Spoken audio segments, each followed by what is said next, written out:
Welcome back to the podcast and to the return of Loan Watch, our weekly series taking a close look at the Chelsea youngsters on loan across the globe for the 2025-26 campaign. Last season, we had an absolute blast following players such as George Petrovic, Andre Santos incredibly closely, and no doubt we will be following Strasbourg similarly closely this season with three more players on loan in Kendry, Paez, Mike Penders and Mamadou Sarr. But there are 13 players that Chelsea have loaned out already this season. There may well be more. David Washington has been recalled from his loan at Santos. He may well go out elsewhere in the coming weeks. But as it stands, 13 players sent out on loan this summer. We're going to go through all of them, where they've gone, what to expect, and which players to keep a particularly keen eye on. Make sure to like and subscribe if you haven't already, and we will get straight into it with where better place to start than the sister club with Strasbourg. Obviously, like I said, 13 players in the senior team being loaned out, and 3 of them have gone to Strasbourg, our sister club, Blue Co. Mike Penders in goal, who obviously was with the Chelsea squad at the Club World Cup. 19-year-old goalkeeper, very, very impressive. Spoken about by many as a Courtois regen, none more than my co-host Mr. C Money Picks. If you have heard Charms talk about Mike Penders on this channel, you will know just how highly this guy rates Mike Penders. I, in the past, have been a little bit more partial to Gabriel Slonina. I think his shot-stopping ability is fantastic, but this last season, I mean, Mike Penders has come on leaps and bounds. He was relatively unknown to me prior to signing him, and yeah, you know, coming from Ghent, Belgian background, I'm pretty sure he's got his first call up to the Belgian senior team as well in this international window. So he is coming on leaps and bounds. He's already made a couple of really good performances, some really good starts at Strasbourg. He is their starting keeper in League One, so I fully expect him to get a full run of 38, 36, however many games they will be playing in the league.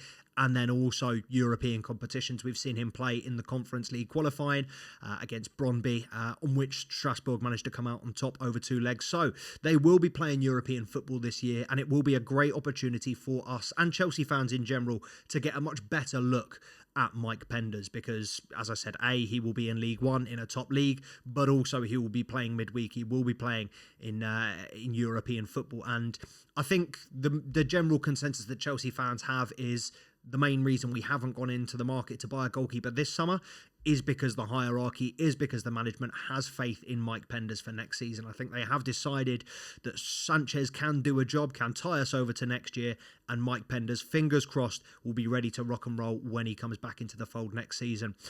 From what I've seen, I've been very, very impressed. I think he had a brief injury scare in one of the league games, and he also was at fault for one of the goals against Brøndby, not being too clever with his feet. But apart from that, I think particularly, and I know I just highlighted it there, but I think particularly his distribution, his comfortability. You know, he's so comfortable receiving the ball in his own box and being able to spray out a long ball. His distribution, short, long, it is fantastic. He's got a great passing range, a brilliant keeper, and you know the other thing that he does have over Slonina is that physical stature. He is an absolute beast. I think he is at least 6'6". This is a mountain of a man and a mountain of a goalkeeper, and yeah, I've got very, very high hopes for Mike Penders this season. I think out of the 3 players that I'll be following closely at Strasbourg this year, he's number 2. I think the number 1 has undoubtedly got to go to Kendry Paez. Obviously, he turned 18 in May. You know, he's another player similar to Esteban Willian that we were just kind of waiting. We've been on the edge of our seats for a year and a half now, waiting to see what this kid can do on the big stage. You know, turned 18 and immediately was loaned out to Strasbourg. I think there were whispers of that being the plan quite a few months ago. So I think in terms of his development, he's definitely going to get a lot more football this season at Strasbourg than he would at Chelsea. And also in terms of, you know, being a stepping stone to go from Ecuador, from Colombia. He played in Ecuador, Independent del Valle. I'm pretty sure he played in Ecuador. Anyway, to go from Ecuador, I mean, we've seen Esteban has dealt with that jump from Brazil to England very well, but to go from Ecuador to England is an even larger jump, and I think that League One is a fantastic stepping stone. You know, he will have to build on his physicality. That is something that I think will have to be really careful to manage, particularly with these young players, you know, that won't stop developing and growing for another 10 years. But it's very evident from all I've seen of him already. I mean, he is very, very, he's been well received at Strasbourg. a lot of times when players come on, you'll see immediately whether the team trusts them, whether they want to give them the ball, or whether they would rather shift the play away. Kendry Paez not only is always looking for the ball, but players are always looking for him, always looking to do little 1-2s, always looking to, to create those triangles, to get those combinations going. And I think he looks incredibly confident, incredibly talented. Yes, he's got a bit of work to do to kind of get to the level that he needs to be performing consistently in a top league, and then to, start contributing the goals, the assists, start being that midfield maestro, that number 10, that magician that kind of everything runs through, similar to how we've got Cole Palmer in our system at the moment. But he is undoubtedly the one that I'm most excited for this season. If nothing else, just to get more coverage and more eyes on him.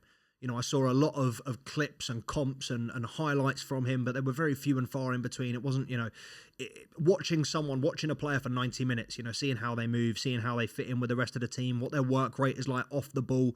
These are things that you don't get from, your 5-minute YouTube comps, your tips and tricks, your skills and goals videos that someone's put together, through bit parts of his game. I think we're going to get to see a much more, many more aspects, many more attributes. And I'm sure, I'm not sitting here and saying that he's going to be a better player than I thought we would be. I'm sure that we will see more elements of his game that will need improvement, that will need to be worked on if he is to make it and to succeed at Chelsea. But, I'm very, very happy that he's got a move whereby his minutes will just skyrocket. Obviously, this experience for him as an 18-year-old is, second to none. And, to see the impact that Esteval Willian's had in this team this season, I'd love to think that Kendry Paez is going to be there next season doing exactly the same thing. Slightly different player, but in terms of style, ability, creativity, I think he's a joy to watch. He is incredibly easy on the eye, and yeah, he is the player that I'm most excited to follow closely this season. So if you are a fan of League One, if you are, do see yourself watching League One a little bit more, try and tune into as many Strasbourg games as possible, because we certainly will be on this channel. And the third and final player on loan at Strasbourg is, of course, Mamadou Sarr, who was signed, then loaned straight back.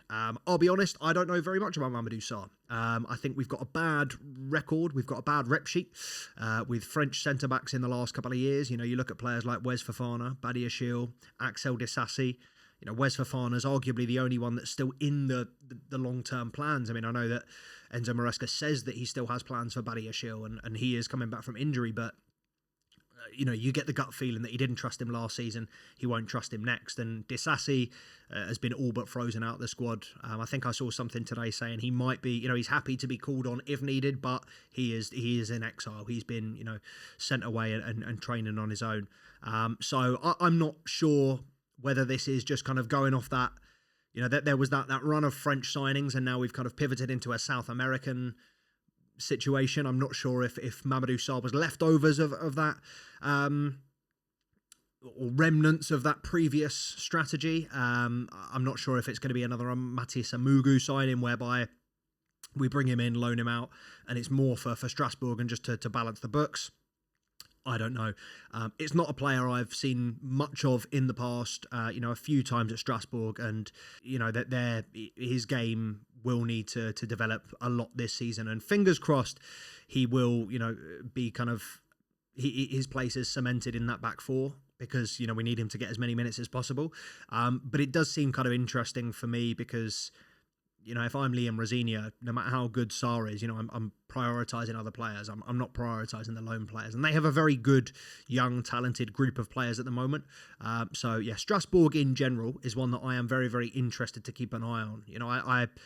I watched a lot more of them last year. I can't say I've ever, followed them before they were involved with Chelsea. Why would I? And last season, getting to watch another team, I think as the season went on, you really saw these group of players gel. And it is, now a project that you can get behind. And I think Strasbourg fans are realising that. Chelsea fans are also realising that it's quite nice to have a second team to potentially support, just in case we bugger up on a Friday or a Saturday early kickoff. But those are the three over in Strasbourg. And of course, they have already, like I said, already beaten Brøndby in the UEFA Conference League playoff round. So they will play Slovan Bratislava. I am not going to try and pronounce that. Hacken, Crystal Palace, Aberdeen and Oh, no way they're playing Crystal Palace. That's going to be absolutely superb. Strasbourg versus Crystal Palace. We will be there. I am praying that they are playing at Palace, because you know what? I'll make the trip. I'll go and sit in the away end. But from moving from League One to Championship, 2 Championship loans for Chelsea. Caleb Wiley going back over to Watford in the Championship. He did spend the second half of last season on loan, but I believe he didn't play. I think he only played 10 games. He was injured, so he was kind of recovering from surgery, and then at the back end of last season he kind of started to play, but obviously, yeah, it's the tail end of the season. There's no real point in, competing or starting competing for a place. Interesting to see. I don't know if he's starting as the left back this season, but interesting to see how he gets on there. And obviously a good loan move for him, bearing in mind that A, it's somewhere he's familiar with, B, they clearly want him because they had him last season and they're happy to take him back. I think it's a good move for all involved. And as we often say on this channel, the Championship, I still maintain, is the most competitive league in the world. More competitive than the Premier League. So if there's any good league to give yourself kind of a taste, give yourself a tester to see whether you could make it in the Prem, Championship is definitely it. And the other one, which is a bit more interesting, is Ish Samuel Smith. Now, I'm really, really happy how this has worked out. I'm not sure he could say the same. I really don't know all of the moving parts. There could well be different things that we're not sure on. But as far as I'm aware, he had completed a £6.5 million move to Strasbourg permanent. However, he then apparently got homesick. I think it didn't help that I think Strasbourg either A, signed someone that was going to compete with him, or B, somebody came back from an injury, so they were going to compete with him. They also, obviously, there was talks of them signing Ben Chilwell, which they then did at the end of the season. I think it made more sense both financially and for the player to keep him at home. I think homesickness is one of the reasons. I don't know if that was an excuse as a cover-up. At the end of the day, the closer to home he is, I'm happier.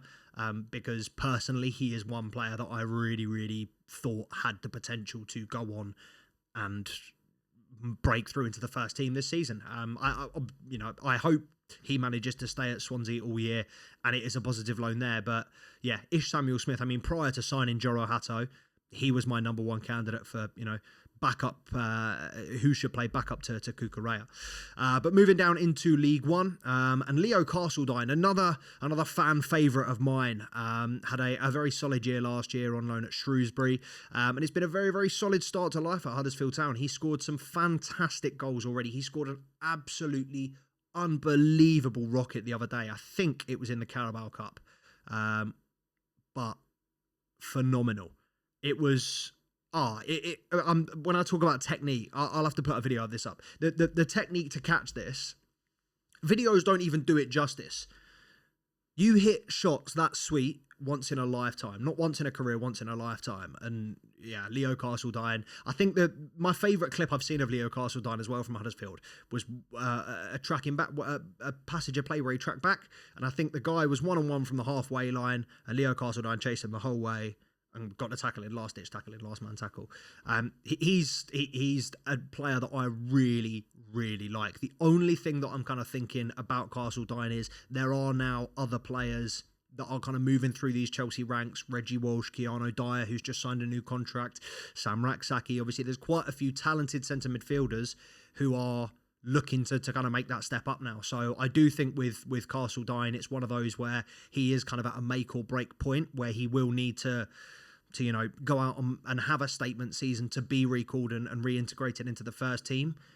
Or we're going to have to, unfortunately, much like Alfie Gilchrist, I think it might be one of those where that ship has sailed. I really hope it's not, because Leo Castledine has, for a couple of years now, been one of, if not my favourite players in the academy. I think he's a superbly talented individual, work rate, attitude, everything about him is model professional. So I really, really hope he does well. And he actually played against I don't know if he played against, because Jimmy J Morgan started and Castledine came off the bench, but he actually played against Jimmy J Morgan the other day, who has gone to Peterborough on loan and scored his first goal. I think he's only made one substitute appearance, and he scored his first goal. Unfortunately, they did lose, but Jimmy J Morgan is another one. Really, really solid move for him. Obviously, League One, and yeah, for him to step up and get more minutes in men's football, I mean, he already looks like he's had I say it already looks like he has already had an impact, and it looks like he will be starting. He's definitely good enough to start. Anybody that is familiar with Jimmy J. Morgan, Southampton fans, Chelsea fans, anyone that knows this kid knows he is an absolute baller. Brody Hughes is another one. So 20-year-old Brody Hughes, regular in the under-21s. He is an incredibly attacking fullback.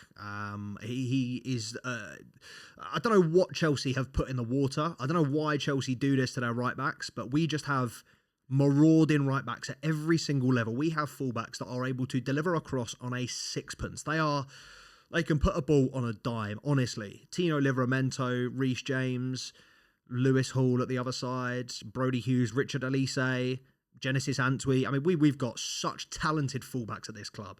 And Brody Hughes has completed a season-long loan to Wimbledon. Obviously, big part of the under-21s last season, as anybody who followed the channel will know. We do cover the academy in quite some detail, so these names won't be new to anybody who has followed our academy stuff. But yeah, Brody Hughes, he's already made his debut. Unfortunately, they are out of the EFL trophy. They lost to Stevenage, but great to see another academy player getting men's football and League One. You know, while it's not quite the Championship, I think in terms of physicality, it's as good, if not better. You know, League One, League Two, imperative leagues for these academy players to get a little bit of experience in. They need to play some men's football, because how many times have we said the talent is there, but that step up? We saw it in the under-21s game against Shrewsbury. You know, no matter how good you are on the ball, there is so much more to being a professional footballer, and experience is everything. So yeah, for another academy player to get another loan move in League One, I'm very, very happy. And finishing out League One, Omari Kellyman, who missed a lot of last season through to injury. Obviously, we signed him from Aston Villa, and a little bit of a why have we done that move. Seems like it might be about FFP amortisation, you know, similar to Chukwuemeka at this point. But he is a very, very good player. And, you know, when we've seen him, I think very tidy on the ball, very technical able. And I'm really hoping that, you know, he can build on just glimpses, really, of what we've seen in a Chelsea shirt. I think he got sent off at least once, maybe a couple of times last season when he came back from injury. You know, it's been very stop-start his career. So I think he really needs a run of minutes to kind of get his rhythm back. You know, get back to the player that we know is there. But again, you know, Kellyman is one of those where I think he's kind of nearing that make or break. Even though, you know, he hasn't really had the chance since we signed him. I think it's getting to a point now where, again, so much competition, so many different players in that, you know, fighting for those positions, fighting for the same roles. And yeah, he needs to have a big season, I think, Omari Kellyman. Moving down into Ronnie Stutter, 20-year-old forward, another player that I am very, very, very, very keen on. I think he's a very, very good forward player. He's a very clinical finisher, very good in front of goal. It's crazy to think that, you know, Chelsea have been hunting for a number 9 for about 4 years now. If you look in the academy, I mean, some of the goal scoring records, I know we lost Donnell McNeely this season. Shin Mayuka is averaging, I think, 2 goals a game this season. We got Ronnie Stutter. There are so many players that can play in the 9 role that have done year in, year out throughout the youth ranks for Chelsea. And I really do think, I mean, Shim definitely needs more minutes this season. But yeah, I don't think Ronnie Stutter's that far off. I think, again, you know, great experience for him going to a team that's recently been re-promoted to the Football League. I think, yeah, there's nothing much more I can say about these lower league moves. I think they are all very, very positive learning curve, learning experiences. I think they will give these players nothing but good experiences to take back to Cobham next season, and hopefully to bring into the first team next year. But yeah, we will see. We will see. And finally, I think this is one of the other players that have been most impressed with so far, and Bolton fans love him. But Teddy Sharman Lowe in League One. He's been called up for the England squad. He signed a new Chelsea contract. The Bolton fans love him. I really think, I can't remember who he was on loan with last season, but they loved him as well. Another position that Chelsea are absolutely stacked. I don't know if you've seen Ted Kurd, another under-18 goalkeeper, was training with the England senior keepers the other day. These Chelsea youngsters, I mean, we are stacked for talent everywhere. But this is another player who I think is very much ready for a move, very much ready to play first-team football. I think League One is not necessarily harsh, but it's piss for him. I think he could do a championship level. I think very, very talented keeper, very, very talented young player. The fact that we have made him sign a new contract, I'm really, really hopeful that means that something can happen.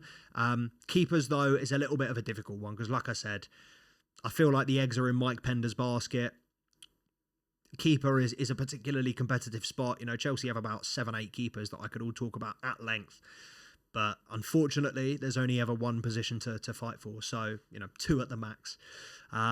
We will see. But whatever happens, you can get regular updates from this channel. We don't just cover the first team. We don't just cover the academy, which is the under-21s and the under-18s. We don't just cover the loan stuff as well. We also do FPL. If there is anything remotely related to Chelsea Football Club or to the Premier League, you will find it on this channel. So please, guys, make sure to like and subscribe to the channel if you haven't already. We will be back next week for more great Chelsea content. Until then, up the Chelsea.